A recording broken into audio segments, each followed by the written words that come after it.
الصلاة خير من النوم. الصلاة خير من النوم.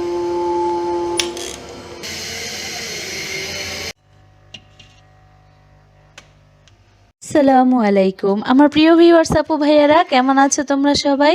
আলহামদুলিল্লাহ, আল্লাহর অশেষ রহমতে আমরা সবাই অনেক ভালো আছি। আজকে অনেক দিন বাদে আবার তোমাদের সাথে গল্প করতে চলে এলাম। আমার সারা দিনের টুকিটাকি কাজ আর অনেকগুলো গল্পই তোমাদের সাথে আজকে শেয়ার করব। তো ওই দিনটি ওই দিনের যে ভিডিওটা আমি করেছিলাম, কখনোই তো এত সকালে কাজ করলেও ভিডিও করা হয় না। তো এই যে এদিকে দেখো, যখন আমাদের বাড়ির হচ্ছে মানুষের সকাল 7টা বাজে থেকে সকাল 7টা থেকে যখন ডিউটি হয়, তখন কিন্তু বাসা থেকে 1 ঘন্টা আগে রেডি হয়ে বের হয়ে যেতে হয়, সকাল 6টায়। আর বুঝো ব্যাপারটা। আর এখন হচ্ছে শীতের দিন পড়ে গিয়েছে। গরমের কালে তো হচ্ছে ফজরের আজান দেয় 4টা 4:30টার দিকে, আর এখন শীতকালে ফজরের আজানই দেয় হচ্ছে 5টার পরে পরে। তো 5টা থেকে আমাদের এদিকে আজান দেওয়া শুরু হয়, একদম 5টা 20 মিনিট পর্যন্ত চতুর্দিকের মসজিদের থেকে শুধু আজানের আওয়াজই আসতে থাকে।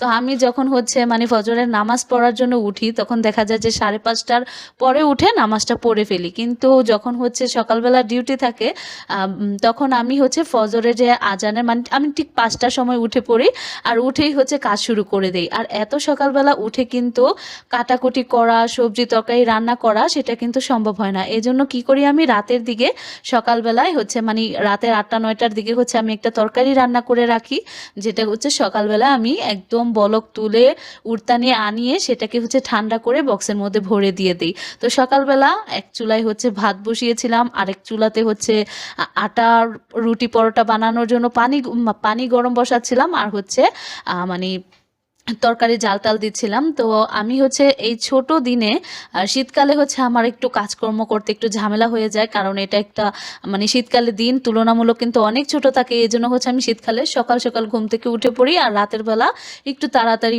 একটু আর্লি শুতে চলে যাই। তো এখন হচ্ছে আমি আমার একটা খুবই পছন্দের একটা তরকারি রান্না করতেছি। এটা শীতকালের আমার একটা ওয়ান অফ দ্য কি বলবো, এটা এত বেশি পছন্দ লাগে।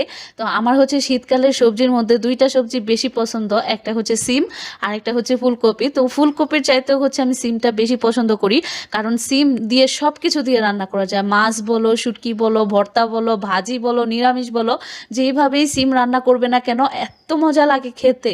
তো বাজারে এখন সিমের এত দাম, তো দেখা যায় যে বাজারে গেলে আমি 250 গ্রাম হলেও সিম নিয়ে আসি, বা তোমাদের ভাইয়া বাজারে গেলে সিম আনার জন্য বলি। এই যে পরের দিন সকালে হচ্ছে যে তরকারি দিব, তো আমি ভাবছিলাম আজকে যেহেতু একটু ওই যে সকাল সকাল উঠেছি, রান্না করেছি, তো এই জন্য দুপুরের কাজটা দুপুরের রান্নাটা একটু দেরি করে বসাচ্ছিলাম। তারপর আমি একটু এক জায়গায় গিয়েছিলাম, সেখান থেকে আস্তে আস্তে লেট হয়ে গিয়েছিল।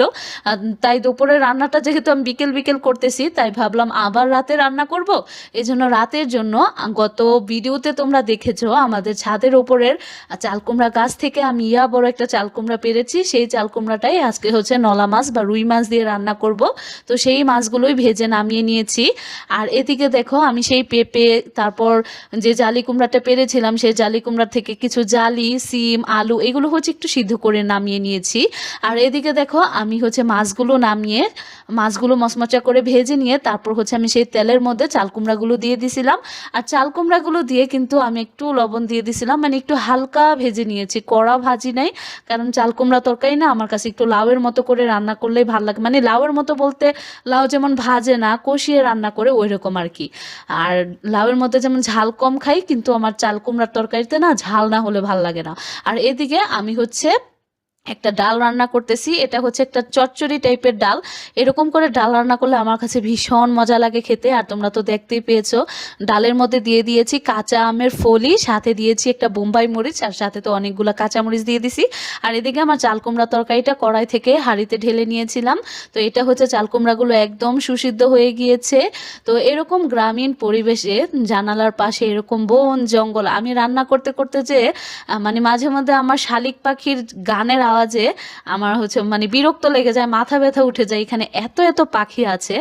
তো এই তো এখন হচ্ছে আমি যেই পাঁচমিশালি সবজিটা রান্না করব সেটা রান্না করার জন্য দিয়ে দিয়েছি তেল, পেঁয়াজ কুচি, শুকনা মরিচ, আস্ত শুকনা মরিচ মাঝখান দিয়ে ফেড়ে, তারপর হচ্ছে এলাচ, তারপর হচ্ছে দারচিনি, পাঁচফোড়ন, মানে একটু বাংলাদেশি হোটেল স্টাইল একটা সবজি রান্না করতে চাইছিলাম। তো একটু কালো জিরা, একটু সাদা জিরা, এক চিমটি পাঁচফোড়ন, তারপর এলাচ, দারুচিনি, শুকনা মরিচ। দেখো হোটেল থেকে যখন সকালবেলার নাস্তা খাই আমরা, হোটেলে যে সবজি ভাজিটা হয় সেখানে কিন্তু সবজির সাথে কিন্তু ডাল থাকে। তো আমি এখন না, আমি এর আগেও অনেকবার শীতকালীন সবজি আমাদের খেতে যে লাগাই, তো সেখানে তো অনেক রকম শাকসবজি হয়, তখনও কিন্তু এরকম আমি মুগ ডাল, মুসুর ডাল, তারপর হচ্ছে বুটের ডাল দিয়ে রান্না করি। তো আজকে মানে আমি অনেক কিছু একসাথে রান্না করছিলাম, তো আজকে একটু অন্যরকমভাবে রান্না করতেছি। অন্যান্য সময় দেখা যায় একদম ময় মশলা মানে সবজি যখন সিদ্ধ করি সবজির সাথেই হচ্ছে ডালটা দিয়ে দিই, তো আজকে একটু একটু অন্যরকম করে রান্না করতেছি। তো এই তো হলুদের গুঁড়া, মরিচের গুঁড়া, আর দিয়ে দিয়েছিলাম সামান্য একটু আদা রসুনের বাটা। তো আদা রসুনের বাটা, হলুদ মরিচ আর ওই যে সমস্ত মশলাগুলোর সাথে অল্প একটু পানি দিয়ে আমি হচ্ছে কষিয়ে নিয়েছি। আর সেই পানির মধ্যে হচ্ছে আমি ওই যে কয়েকটা চাল কুমড়া রাখছিলাম, তো সেই চাল কুমড়া থেকে কয়েকটা চাল কুমড়া দিয়ে দিলাম। আর আমার হচ্ছে ধনিয়ার গুঁড়া দিতে মনে ছিল না, তো আমি হচ্ছে এই পর্যায়ে এসে সামান্য একটু ধনিয়ার গুঁড়া আর হাফ চা চামচ পরিমাণ জিরার গুঁড়া দিয়ে দিলাম। তো আমার কাছে যেহেতু পর্যাপ্ত পরিমাণে সবজি ছিল না, তো আমি এখানে হচ্ছে আজকে ফুলকপি, সিম, চাল কুমড়া, তারপর হচ্ছে পেঁপে, আলু, এই আর হচ্ছে মানে চাল কুমড়া এগুলো আর মুসুরের ডাল, এগুলো দিয়ে কিন্তু রান্নাটা করছি। তো আমার ডাল আর হচ্ছে চাল কুমড়া হচ্ছে সিদ্ধ হয়ে গিয়েছে। তো এই পর্যায়ে হচ্ছে আমি এখানে দুই তিনটা হচ্ছে একটা বোম্বাই মরিচ দিয়েছি, তিনটা হচ্ছে বুট মরিচ দিয়েছি, আর হচ্ছে আরেকটা বোম্বাই মরিচ হচ্ছে আমি হাত দিয়ে ছিঁড়ে দিলাম। তো এই তো এখন হচ্ছে ওই যে আমি ভাপ দিয়ে রেখেছিলাম সবজিগুলা, সেই সবজিগুলাই কিন্তু এখন নেড়ে চেড়ে মিশিয়ে নিচ্ছি। তো আপু ভাইয়ারা, তো আজকে আমি ভয়েস ওভার দিচ্ছি, আজকে হচ্ছে 22 তারিখ, কালকে হচ্ছে ভিডিওটা আপলোড দিব যদি আল্লাহ বাঁচায় রাখে। তো কত বড় একটা ভূমিকম্প হয়ে গেল। তো তোমরা জানো গতকাল যখন ভূমিকম্প হচ্ছিল তখন আমি ছিলাম আমাদের ক্ষেতে, আলু লাগাইতেছিলাম। তো আমি আর তোমাদের ভাইয়া খেতে ছিলাম, আলু লাগাচ্ছিলাম।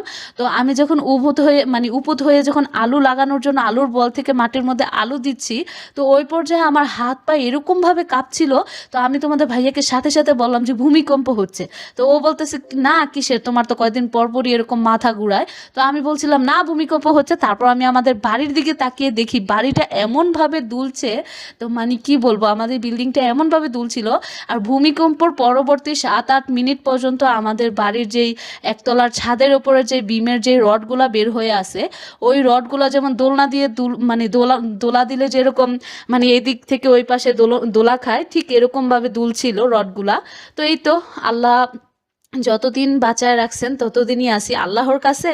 আমাদের এই দুনিয়া মানে শেষ করে দেওয়া একটা ন্যানো সেকেন্ডেরও ব্যাপার না, অথচ আমরা কত অকৃতজ্ঞ, আল্লাহর শুকরিয়া আদায় করি না। তো আল্লাহ তো প্রতিদিনই আমাদেরকে হচ্ছে মানে ডাকে, হাইয়া আলাস সালাহ, নামাজের দিকে এসো, কল্যাণের দিকে এসো। তো আমরা তো আল্লাহর কথা শুনি না, নামাজ পড়ি না, আল্লাহর মানে আমরা শুধু চাই চাই চাই আর বলি যে আমরা পাই না পাই না পাই না, কিন্তু আল্লাহ যে আমাদেরকে কতবার ডাকতেছে সেই ডাক আমরা শুনেও শুনি না। তো আমরা তার ডাক না শুনলে সে কিভাবে আমাদের ডাক শুনবে? তো কোনো এক শুক্রবারের আসরের ওয়াক্তে হয়তো বা মানে এরকমভাবেই হঠাৎ কেয়ামত হয়ে যাবে, আর আমরা এরকম মানে হাসি খেলা নিয়েই হচ্ছে ব্যস্ত থাকবো। তো আজকে ভিডিওটি এই পর্যন্তই। সবাই ভালো থাকবে, সুস্থ থাকবে, দেখা হবে, কথা হবে নতুন কোনো ভ্লগে। আল্লাহ হাফেজ।